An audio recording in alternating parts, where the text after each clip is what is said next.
氣象局話受到一股唔穩定嘅氣流影響，下晝一度發出暴雨警告信號。受到一股不穩定氣流影響，晏晝一度發出暴雨警告信號。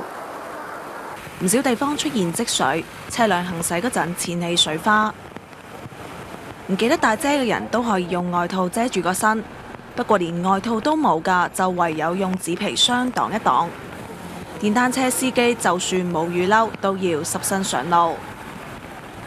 個頭濕晒啦，同埋隻手都濕晒啦。旅客就掃興而回。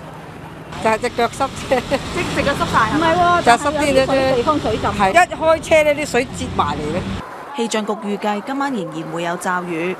又係下午3點至5點之間錄得嘅2小時總雨量，澳門區係52毫米，氹仔區係16毫米，而老人區係4毫米。預料今晚仍然受到不穩定氣流嘅影響，咁今晚係多雲有驟雨，雨勢有時頗大。